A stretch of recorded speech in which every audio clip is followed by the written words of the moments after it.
Many people believe that air source heat pump installations are prohibitively disruptive and expensive. Of course, you need your house to be heat pump ready and you need it to be as affordable as possible.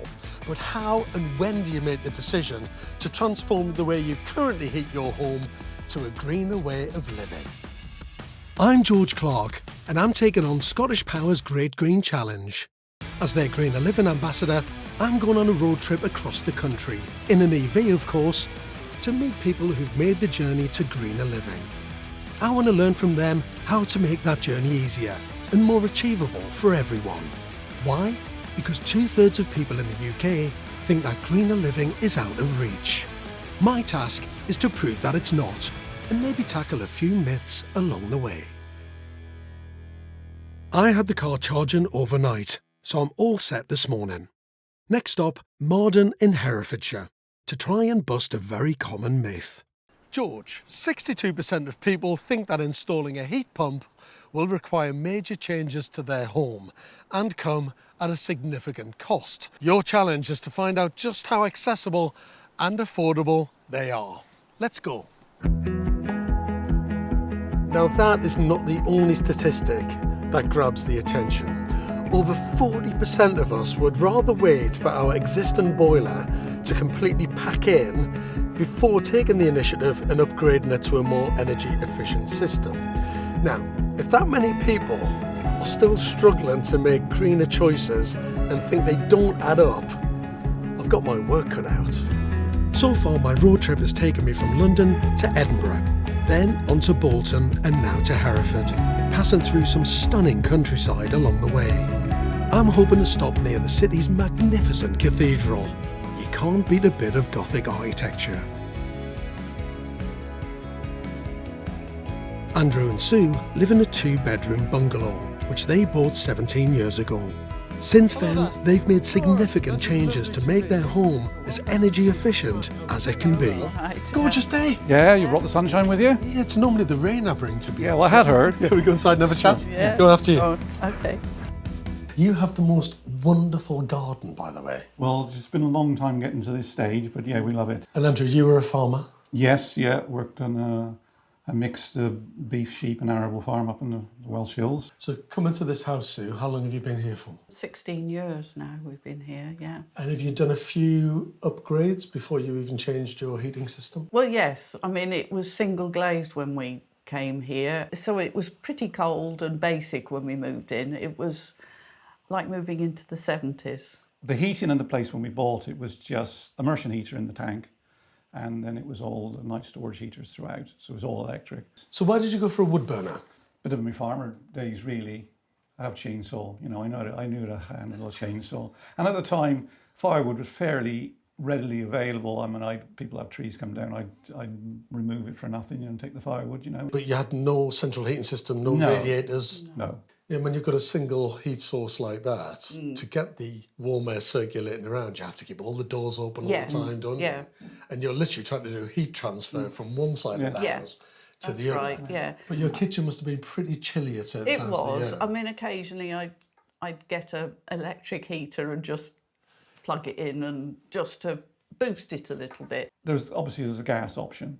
But we were looking at the time when we were there, I mean, there was a lot about being carbon neutral way back then. It was known about then, you know. And So you made the big decision to make the transition from your wood burner to an air source heat pump. Yeah. How did that come about? Just talk me through the process of, you know, why did you make that decision? Why did you go for a heat pump?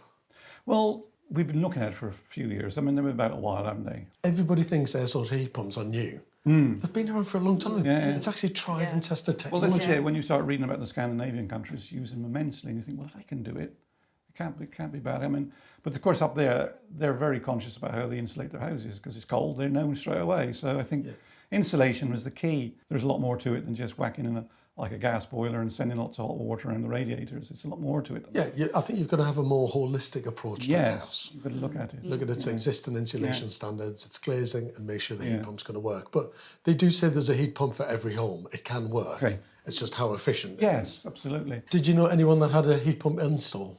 Well, yeah, I mean, my son had 2 years ago, he had full install. So he had all that put in.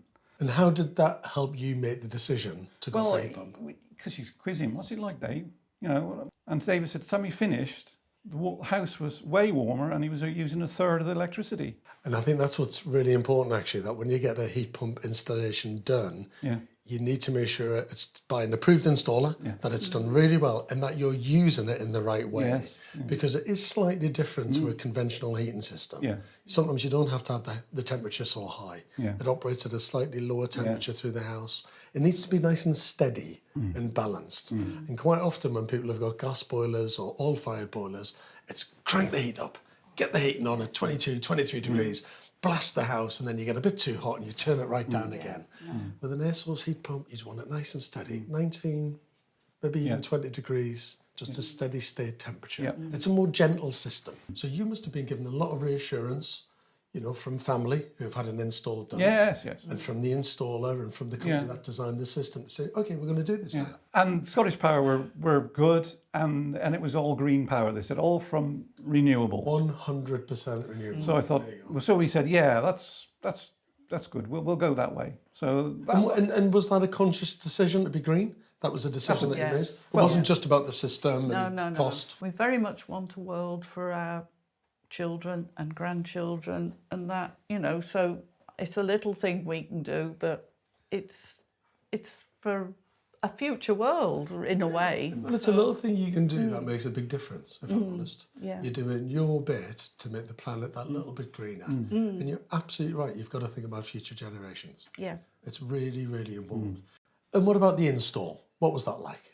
Oh, pretty painless, to be fair. It was, you know, very well done. We went through ScottishPower initially. We thought, well, they know what they're talking about, so we need to make sure the installer knows what they're talking about. That makes it just easier for you. You don't have to worry about all of that. The installer does the application for the grant for you, and the money goes to them for the install.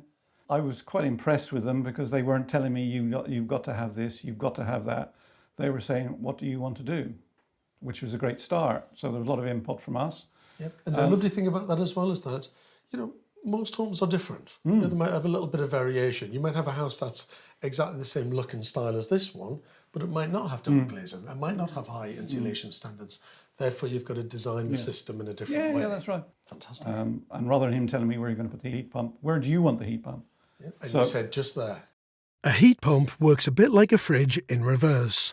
It takes naturally occurring heat from the air, even when it's below freezing, and uses it to heat your home. A heat pump is so much more efficient than people realise, and even offers better long-term value than a traditional gas boiler. This is your lovely Mitsubishi Electric EcoDan R32 heat pump. The R32. What I'm happy about is I've got exactly the same model at my house. You can tell me more about it than I know. Is this what you imagined it was going to be like? Because, you know, in terms of scale and size and position? Yeah, I mean, I've seen one or two about the place. You know, around the village, there's one or two out there. Yeah, and the nice thing is, so at the minute it's not running, it doesn't need to. That means you've got enough hot water in your tank and the system's nicely balanced. At some point, you know, if you've got the hot water tap on and you've had a shower or a bath, this will kick in and it'll just whir very, very gently.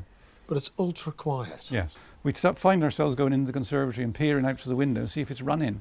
Because it's so quiet. So quiet. You it's going. not on. Yeah, that noise is so quiet. We just are totally unaware of it running. Job done. Well, lovely to meet you. Andrew and Sue made a few improvements, but honestly, heat pumps work really well in houses of all different sizes, ages and types. You just need to make sure it's heat pump ready. And if you live in Scotland, England or Wales, you could qualify for a government-funded grant to help you out. Being able to heat your home using the very air outside it, even in the deepest, darkest winter. That alone is what makes heat pumps one of the most efficient and sustainable heating solutions out there. It's a greener choice for a greener future, because heating our homes using oil and gas massively increases our carbon emissions. It's not the way ahead. On their journey to greener living, Andrew and Sue are well on their way. Edward Elgar, not only an outstanding composer, but not a bad postman too. Thank you very much, sir. So it looks like I'm needed in Wales. I better get going, mate.